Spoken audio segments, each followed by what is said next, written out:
Yes, it's time to announcement. ఏ క్షణంలోనైనా Telangana BJP అధ్యక్షుడి ఎంపికపై ప్రకటన రానుంది. ఆల్మోస్ట్ కాషాయ రథసారథి ఎంపిక పూర్తయిందని అనౌన్స్ చేయడమే ఆలస్యమని కమలనాథులు చెబుతున్న మాట.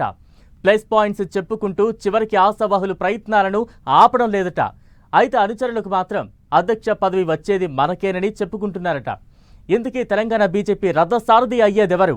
ఏ అంశాలను బీజేపీ పెద్దలు పరిగణలోకి తీసుకుంటున్నారు?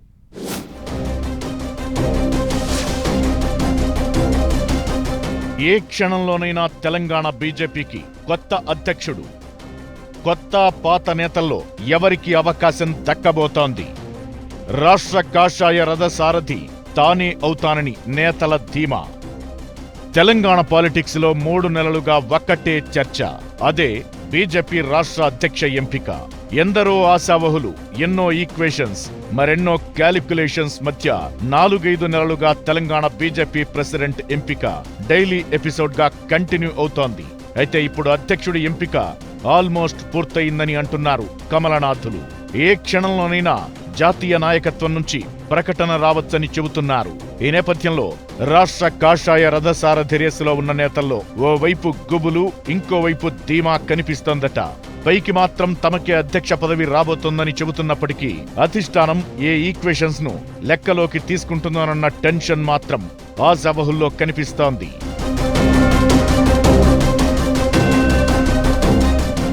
ఇప్పటికే అభిప్రాయ సేకరణ చేసిన ఇన్ఛార్జ్ శోభా కర్లాందజేను చాలా మంది నేతలు తనకే అధ్యక్ష పదవి ఇవ్వాలని కోరారట. ఏకాభిప్రాయం అటుంచితే ఎవరికి వారే తనకే పార్టీ పగ్గాలివ్వాలని కోరడంతో ఓవర్ టు ఢిల్లీ అయిపోయిందట సీన్. ఈ నేపథ్యంలో బీజేపీ రాష్ట్ర వ్యవహారాల ఇన్ఛార్జ్ సునీల్ బన్సల్ హైదరాబాద్ కు రానుండడం ఆసక్తికరంగా మారింది. ఆయన తెలంగాణ పర్యటనలో ఉండగానే బీజేపీ అధిష్టానం అధ్యక్షుడి ఎంపికపై ప్రకటన చేసే అవకాశముందన్న ప్రచారం జరుగుతోంది. బీజేపీ రాష్ట్ర అధ్యక్షుడి రేసులో ఎంపీలు ఈటెల రాజేందర్, బండి సంజయ్, ధర్మపురి అరవింద్, రఘునందన్ రావుతో పాటు బీజేపీ సీనియర్ నేత మాజీ ఎమ్మెల్సీ రామచంద్రరావు, చింతల రామచంద్రారెడ్డి పేర్లు వినిపిస్తూ వస్తున్నాయి.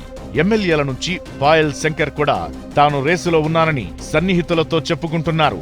ఇక అనూహ్యంగా బీజేపీ జాతీయ ఉపాధ్యక్షురాలు డీకే అరుణ, మరో జాతీయ నేత మురళీధర్ రావు పేర్లు కూడా తెరపైకొచ్చాయి.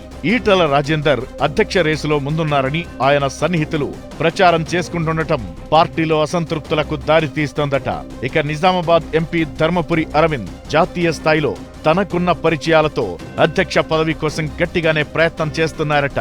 మెదక్ ఎంపీ రఘునందన్ రావు సైలెంట్ గా అధ్యక్ష పదవి కోసం లాబీయింగ్ చేస్తున్నారట.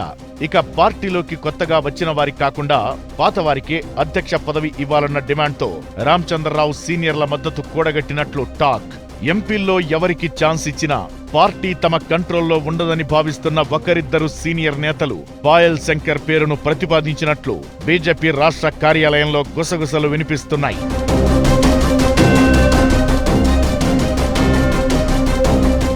ఇక దేశవ్యాప్తంగా మహిళలకు పెద్దపీట వేయాలన్న ఆలోచనలో జాతీయ నాయకత్వం ఉందట. అందులో భాగంగానే డీకే అరుణ పేరు తెర మీదకొచ్చినట్టు తెలుస్తోంది. ఇక పార్టీ కోసం పనిచేసే వ్యక్తిగా ముద్రపడిన మురళీధర్ రావు కూడా ప్రయత్నాలు చేస్తున్నారట. బీజేపీ జాతీయ నాయకత్వం కూడా ఓవైపు రాష్ట్ర నేతల నుంచి అభిప్రాయ సేకరణ చేస్తూనే మరోవైపు పొలిటికల్ సర్వేలు చేపిస్తోందట.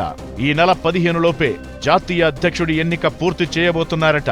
అంతలోపే తెలంగాణ బీజేపీ అధ్యక్ష సెలక్షన్ ఉంటుందన్న చర్చ సాగుతోంది. ఈ నేపథ్యంలోనే ఏ క్షణంలోనైనా బీజేపీ జాతీయ నాయకత్వం నుంచి ప్రకటన రావచ్చన్న టాక్ బలంగా వినిపిస్తోంది. తెలంగాణ కాషాయ రథ సారథిగా ఎవరికి అవకాశం దక్కబోతోందో చూడాలి మరి.